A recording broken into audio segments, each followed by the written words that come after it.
भूतिया हवेली, कालेश्वर की परछाइयाँ। अध्याय 1। हवेली का सन्नाटा। कालेश्वर गांव अपने रहस्यों और डरावनी कहानियों के लिए जाना जाता था। गांव के छोर पर एक सदियों पुरानी हवेली थी, जो अब खंडहर में बदल चुकी थी। चारों तरफ टूटे फूटे खंभे, झुके हुए दरवाजे और जाले से ढकी खिड़कियां। गांव वाले कहते थे कि हवेली में रात के समय अजीब अजीब आवाजें आती हैं, कभी किसी के रोने की, कभी किसी के पागलों जैसी हंसी की। लोगों का मानना था कि वहां कोई परछाई रहती है, जो बाहर से अंदर आने वाले हर इंसान को अपनी कैद में खींच लेती है। इसलिए अंधेरा होते ही गांव वाले उस रास्ते से भी नहीं गुजरते थे। लेकिन शहर से आए 4 दोस्त, आदित्य, नेहा, विक्रम और रजत, को इन बातों पर यकीन नहीं था। उन्हें लगा ये सब गांव वालों की अंधविश्वासी कहानियां हैं। रोमांच की तलाश में उन्होंने तय किया कि वे आज रात हवेली तक जरूर जाएंगे। अध्याय 2।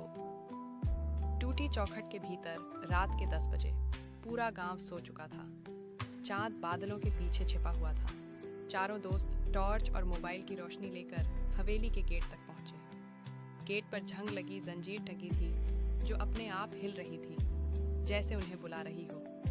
दरवाजा हल्की धक्के से ही छर्रर की आवाज करते हुए खुल गया। भीतर प्रवेश करते ही चारों को ठंडी हवा का झोंका लगा, मानो किसी ने जानबूझकर दरवाजा खोला हो। अंदर धूल, मकड़ी के जाले और टूटे हुए फर्नीचर बिखरे पड़े थे। दीवारों पर काले काले जैसे हाथों के निशान बने थे। नेहा धीरे से बोली, ये जगह सच में डरावनी लग रही है। लेकिन आदित्य हंसते हुए बोला, अरे ये सब पुरानी हवेली की निशानियां हैं, भूत वूत कुछ नहीं होता। अध्याय 3। अदृश्य परछाई। वे धीरे धीरे हवेली के बीचों बीच पहुंचे। अचानक विक्रम ठिठक गया। उसने कांपती उंगली से खिड़की की ओर इशारा किया। वो देखो। सबने नजर दौड़ाई। टॉर्च की रोशनी जैसे ही वहां पड़ी, एक काली परछाई खिड़की पर खड़ी नजर आई। उसका कोई चेहरा नहीं था, बस धुंधली आकृति। टॉर्च की किरण पड़ते ही वह परछाई हवा में घुलकर गायब हो गई। चारों दोस्तों की सांसें तेज हो गईं। रजत ने धीरे से कहा, शायद हमें वापस लौट जाना चाहिए। लेकिन आदित्य अभी भी जिद पर अड़ा था। अध्याय 4। हवेली का रहस्य।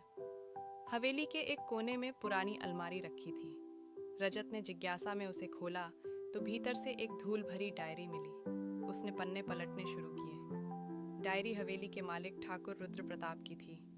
उसमें लिखा था कि ठाकुर ने काले तंत्र मंत्र का सहारा लिया था। वह अमृतत्व पाना चाहता था, लेकिन उसका प्रयोग उल्टा पड़ा और उसकी आत्मा हवेली की दीवारों में कैद हो गई।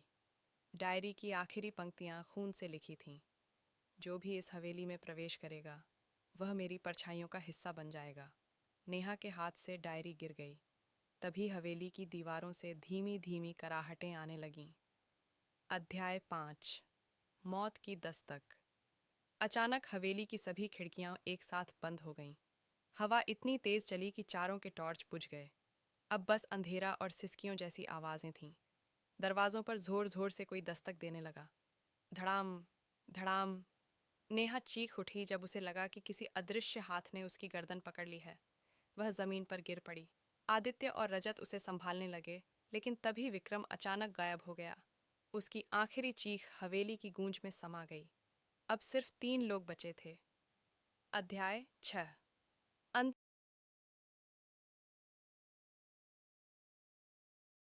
क्या हो।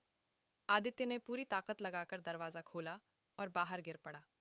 नेहा और रजत भी पीछे पीछे बाहर आ गए, लेकिन जैसे ही उन्होंने पीछे मुड़कर देखा, दीवारों पर अब उनकी भी परछाइयां कैद हो चुकी थीं। उपसंहार गांव वाले कहते हैं कि आज भी उस हवेली की टूटी खिड़कियों पर 4 परछाइयां दिखाई देती हैं, आदित्य, नेहा, विक्रम और रजत की। लोग मानते हैं कि भले ही वे बचकर बाहर आ गए हों, लेकिन उनकी आत्माओं का एक हिस्सा हवेली में कैद रह गया। रात के सन्नाटे में अगर कोई हवेली के पास से गुजरे तो उसे उन परछाइयों की धीमी धीमी फुसफुसाहट सुनाई